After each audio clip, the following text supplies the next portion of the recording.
I have always loved flowers, whether making flowers, growing flowers, drawing flowers, painting flowers.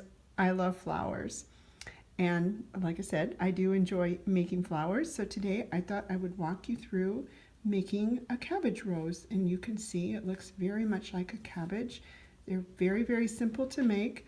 Right up my alley. It's basically just a bunch of little rectangles folded into triangles. There's a little circle in the middle to make the little padded button in the middle.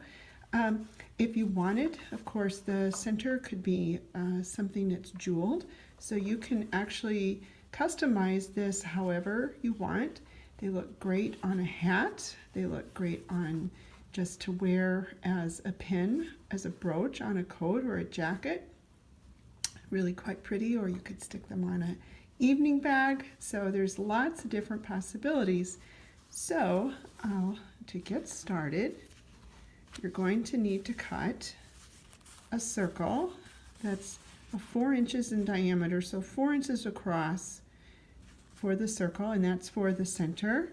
Then you'll need 4 squares that are 6 inches square. So 6 inches all the way around, 6 inches, and 4 of those. And then you'll need 4 squares that are 8 inches. 8, 8. So 4 of these, and 1 little circle. So the next thing that you'll do is, we won't be doing anything with the circle at the moment, but you'll fold everything in half. And you can see what happens when you fold them into triangles, that we actually get a little bit of a bias, not a little bit, but quite a bit. The bias is on the edge, and that is what is going to help to mold this around. Couple things. There's a little bit of a trick to it, but basically it's this bias edge around the edge that really makes it quite nice. So fold everything into triangles, all 4 of your 8-inch squares and all 4 of your 6-inch squares. And then what I like to do, just because it makes it a little cleaner process, is I like to serge all of my edges. Sorry for the bouncing around there, but serge all the edges. My favorite fabric to make these out of is a silk shantung, and if you've worked with silk shantung before, you know that it really likes to ravel, so having a serged edge just makes it a little bit easier. So once that's done, the next thing that you're going to do is run a gathering stitch, and it seems a little bit odd, but you'll actually start in one corner. So this will be like, this is the top edge of your rose. So you'll start here, do your gathering stitch to the point and come around. And then, so since I've already done this, I can just easily pull this up and show you how it works. So you would think that that little point there would not work, but it actually does. So you just pull this all together, and it makes a little bit of a kind of a shell shape, but you can see that that point basically disappears when you've pulled it all together.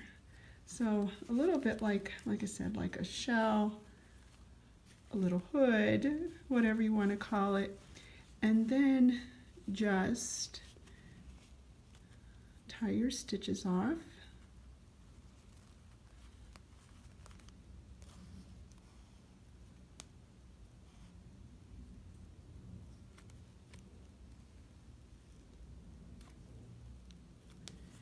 Now, watching someone sew can be a little bit like watching paint dry, so I've got my steps already done. The little 6-inch squares I've already put together, and you can see that there are the little triangles, and they've been overlapped, so they overlap from the center of one, the edge of the other. It comes around, and then you have a nice little circle of petals. So with this one, I've started, I have the 3.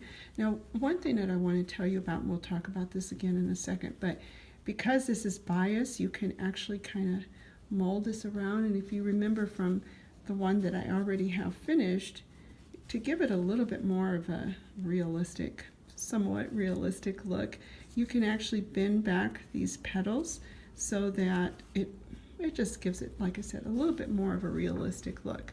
So there's my center. So here are the 3, and you can see I have one in the center, and then these 2 are overlapped here. So I'm just going to do the same thing with this one, and then to sew them together. So I want to match that up to the center of that one, and then I'm just going to run my needle through and connect them all together. This is beyond easy to do, and will make a nice little gift for someone, especially as a pin. And then I'm going to overlap this over to the other side so you can see my cabbage has formed. And just continue to run my thread around.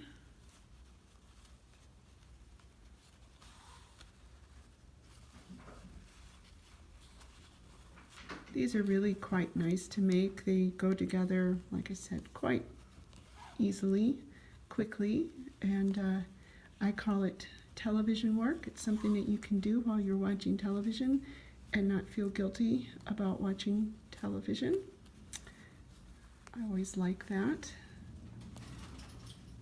So now I have that together,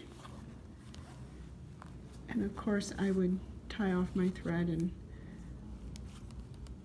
finish it off. So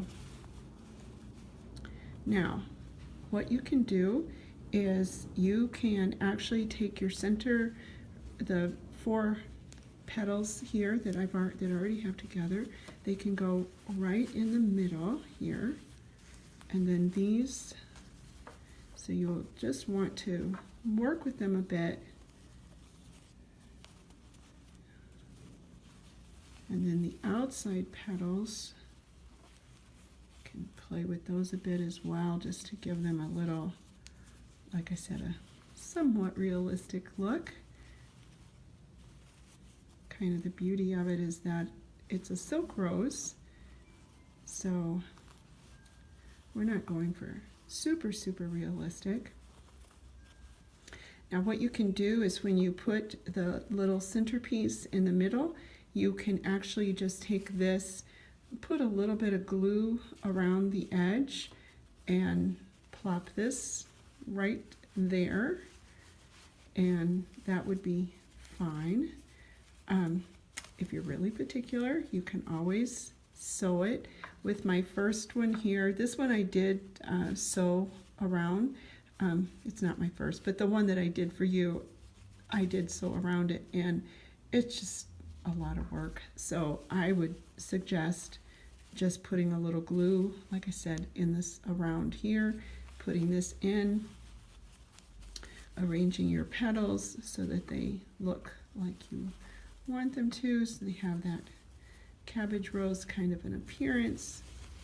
So then for the center, if you want to do the little padded center like I did, like I said, then you would have the 4-inch circle, and you want just a little bit, not a lot, but just a little bit of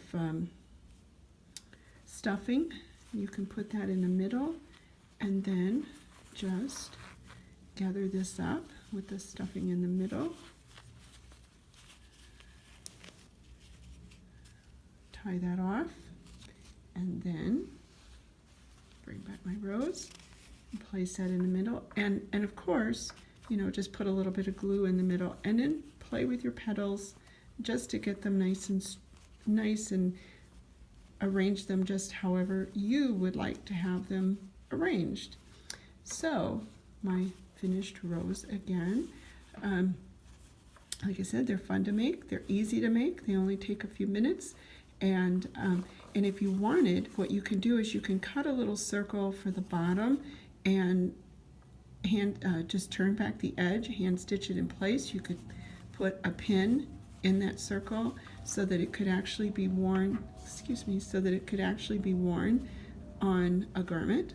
Or you can put it on, like I said, stick it on a hat. You know, they're fun especially for the winter. Make them in some rich colors for the winter, and it's always nice to have a little something bright and different when it gets cold, or in the summer when it's nice and bright, and we especially like wearing flowers at that time. So anyway, if you have any questions, let me know. Be sure to follow me on YouTube. So if you enjoy the videos, thanks a lot for coming by, and I hope you enjoy making cabbage roses.